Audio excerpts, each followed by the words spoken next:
कम दोस्त चेष्टा कपूर।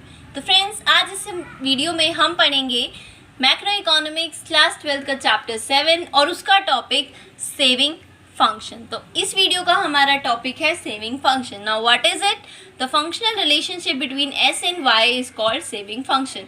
यहाँ पे हम पढ़ेंगे functional relationship between saving and income. तो फ्रेंड्स, इससे पहले मैं ऑलरेडी इस चैप्टर के 3 पार्ट्स अपलोड कर चुकी हूँ, जिसमें मैं एक्सप्लेन कर चुकी हूँ what is aggregate demand, what is aggregate supply and what is consumption function, वो भी इन फुल डिटेल्स। तो अगर आपने वो वीडियोस अभी तक नहीं देखी हैं तो डिस्क्रिप्शन बॉक्स में लिंक गिवन है, आप फटाफट जाकर उन्हें पहले देख लीजिए और उसके बाद ही इस वीडियो को कंटिन्यू कीजिए। So friends, let's start our today's video. So what is saving function? The functional relationship between saving, S मतलब saving and income। यानी कि हमने जैसे कंजम्पशन फंक्शन में पढ़ा था कि इनकम बढ़ने पर या घटने पर कंजम्पशन में कैसे चेंज आता है, तो इसमें हम पढ़ेंगे कि अगर हमारी इनकम बढ़ रही है तो उससे रिगार्डिंग सेविंग बढ़ेगी, किस रेट से बढ़ेगी, कैसे बढ़ेगी। तो इन दोनों में जो रिलेशन होता है that is called saving function. अब हम देखेंगे एस फंक्शन। इससे पहले देखिए इनकम क्या है। Income is equals to consumption plus saving. अब इनकम है, उसमें से कुछ पार्ट तो हम कंज्यूम कर लेते हैं और जो पार्ट हमारा बच जाता है उसे हम क्या कर लेते हैं, सेव कर लेते हैं। तो इनकम क्या है, income is equals to consumption plus saving. अब हमने कंजम्पशन फंक्शन तो देख लिया। अब कंजम्पशन के बाद जब हम सेविंग की वैल्यू निकालेंगे तो वो क्या होगी, सेविंग इधर, सी उधर चला जाएगा। So S is equals to Y minus C, यानी कि इनकम में से जब हम कंजम्पशन को माइनस कर देंगे तो जो वैल्यू हमारे पास बचेगी दैट इज आवर सेविंग। ये हमने सेम टेबल से बनाया है जैसे हमारी सी फंक्शन थी, हम उसी को आगे लेके चलेंगे, इसीलिए मैंने आपको कहा था कि आप उसको अच्छे से याद कर लेना। सो इनकम इज 0 और जब इनकम 0 है तो हमारी ऑटोनोमस कंजम्पशन कितनी थी, 20। अब वो 20 थी, ये देखो ये सारी हमारी कंजम्पशन गिवन है। S is equals to y minus c. So this is our y, this is our c, and this is our saving. So 0 minus 20 minus 20 का मतलब क्या है कि हमारी सेविंग हमने कुछ ऐड नहीं किया है सेविंग में, बल्कि सेविंग में से कुछ पैसे निकाल लिए। सो दैट्स वाई वो नेगेटिव शो करेगा।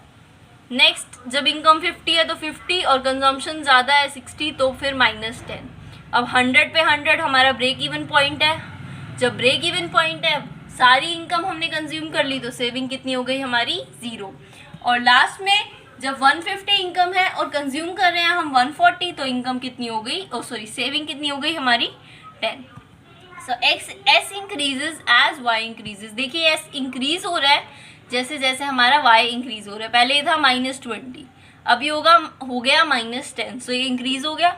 देन -10 से ये हो गया 0, फिर इंक्रीज हो गया जब इनकम इंक्रीज हुई। अब फिर जब इनकम और इंक्रीज हुई तो ये चला गया हमारा पॉजिटिव में, because S is only a part of Y. और ऐसा क्यों है कि जो इनकम है, कंजम्पशन और सेविंग दोनों ही इनकम से पॉजिटिवली रिलेटेड होते हैं या डायरेक्टली प्रोपोर्शनल हम इन्हें कह सकते हैं। क्यों? Because consumption and saving both are a part of income. Income से ही कंजम्पशन निकलता है, इनकम से ही सेविंग निकलती है। तो जब हमारी इनकम बढ़ेगी तो हम कंजम्पशन भी बढ़ाएंगे, हम सेविंग भी बढ़ाएंगे। So that's why both of these are directly proportional और पॉजिटिवली रिलेटेड टू वाई। अब हम इसका ग्राफ देखते हैं। अब देखो ये तो माइनस में भी जा रही है, 0 पे भी जा रही है और पॉजिटिव में भी, तो यहाँ हम नेगेटिव साइड भी लेके चलेंगे। y axis, negative y axis, x axis and 0। x axis पे as always y income and GDP, और यहाँ पे जो हम रिप्रेजेंट कर रहे हैं तो y एक्सिस पे s यानी कि सेविंग फंक्शन।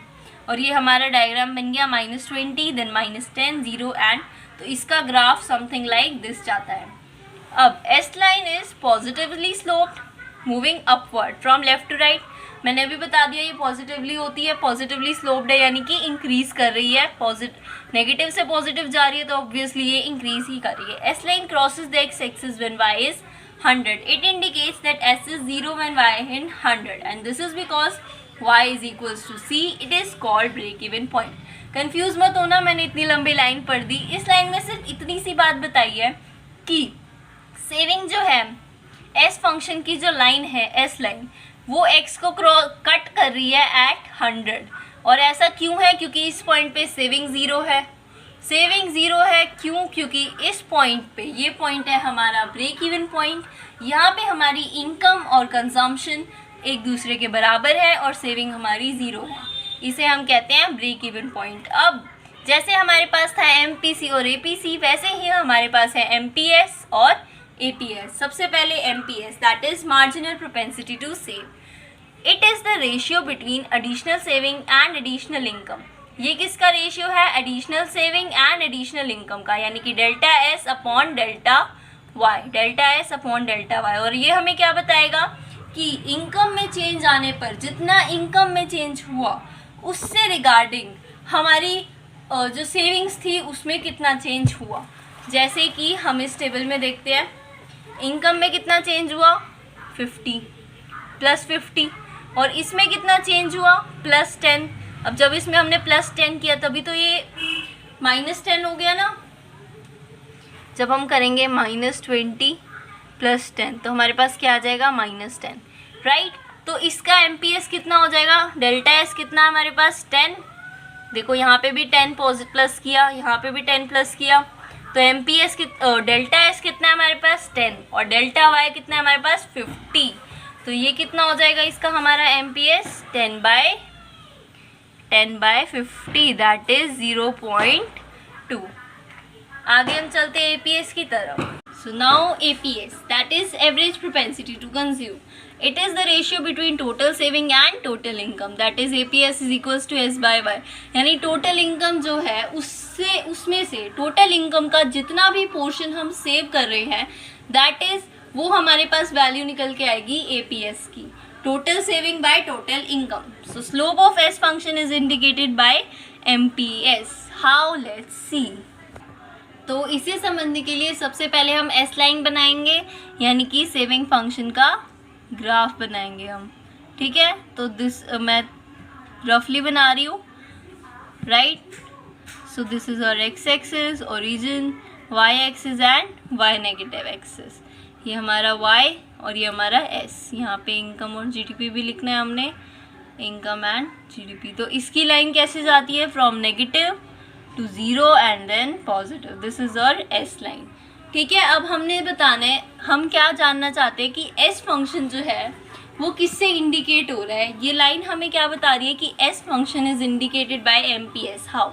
अब जब हमने देखो यहाँ पे इनकम को इंक्रीज कर दिया, हम इसमें भी 2 पॉइंट्स लेके चलेंगे। तो जब हमने इनकम को यहाँ से यहाँ ले आए, सो इनकम पहले इतनी थी, फिर इनकम इतनी हो गई, इंक्रीज हो गया इनकम में। This is a delta Y, right, this is delta Y.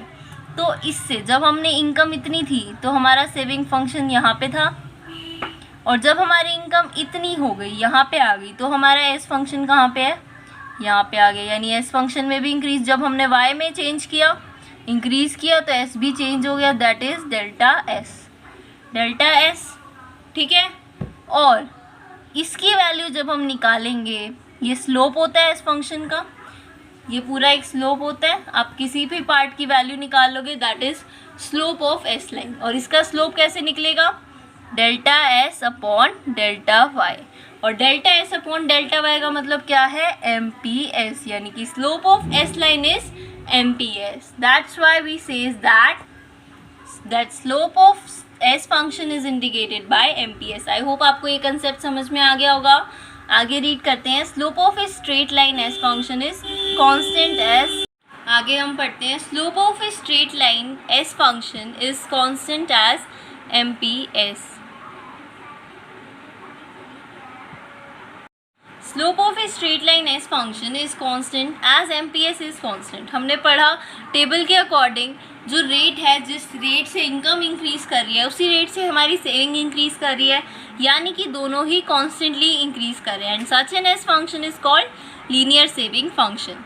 It suggests that every time there is a rise in y, a constant proportion of it is converted into s।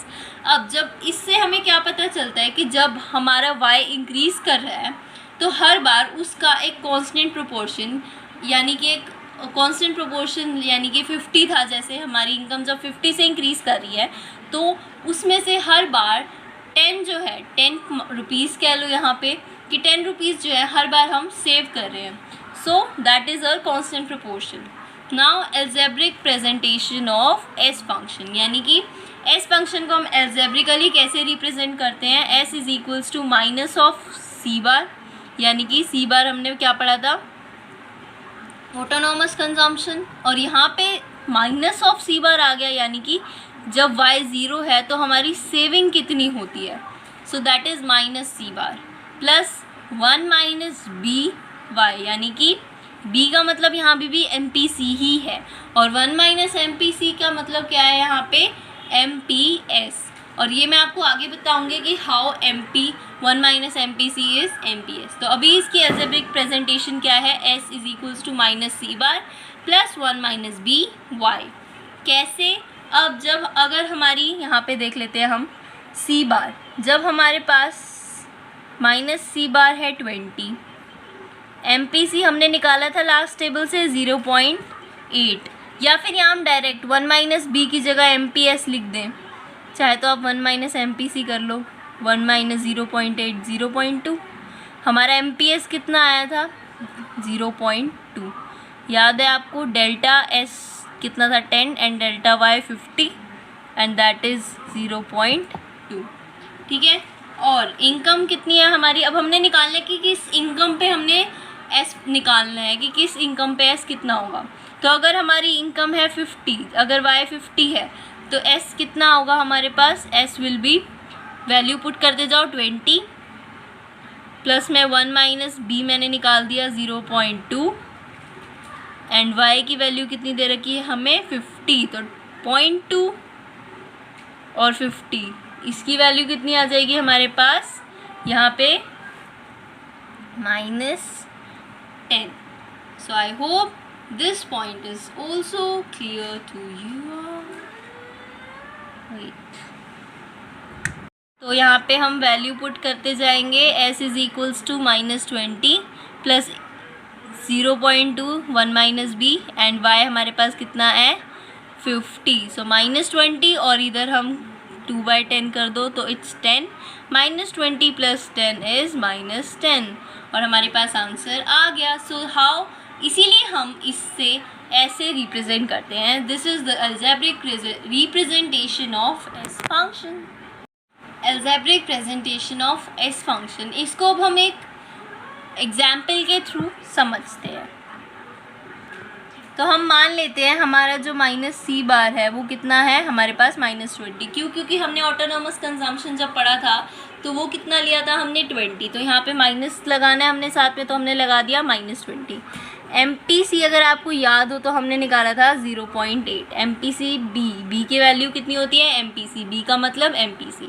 Algebraic representation क्या है हमारे पास, S is equals to -c bar plus 1 minus B Y. ठीक है, अब B की value तो आ गई, अब हमें निकालना है 1 minus B, so 1 minus 0.8 that is 0.2 and Y हमने, यानी कि किस वैल्यू पे हमने सेविंग निकालनी है। तो अगर हम Y 50 लेते हैं तो हमारी S की वैल्यू कितनी आ जाएगी, वैल्यू पुट करो -20 plus 1 minus B 0.2 and Y is 50। जब हम इसको सॉल्व करेंगे तो देखो हमारे पास क्या आएगा, 5 2 ज़ा 10 एंड -20 प्लस 10, इसकी वैल्यू आ जाएगी हमारे पास -10, है ना फ्रेंड्स। और ये देखो जब आप टेबल में देखोगे तो इनकम 50 है तो सेविंग कितनी है हमारे पास यहाँ पे -10 है, तो आ गया हमारे पास। तो इसीलिए हम एस फंक्शन को एल्जेब्रिकली डिनोट करते हैं, जिससे हम निकाल सकते हैं जब हमारे पास ऑटोनॉमस कंजम्पशन की वैल्यू गिवन हो 20 है तो यहाँ -20 आ जाएगा, हमें MPC पता हो और हमें पता हो कि हमने किस इनकम के रिगार्डिंग एस निकालना है, तो तब हम एस की वैल्यू को एल्जेब्रिकली भी निकाल सकते हैं। तो friends, I hope the whole concept of saving function is clear to you all. अगर आपको मेरी ये वीडियो अच्छी लगी हो then please hit the like button and for more amazing videos do subscribe to my YouTube channel. और next video में मैं आपको बताऊंगी about the relationship between propensity to consume and propensity to save, और इसके बाद एक डेरिवेशन है, उसके बाद हमारा ये चैप्टर ख़त्म हो जाएगा। तो फ्रेंड्स, स्टे ट्यून्ड।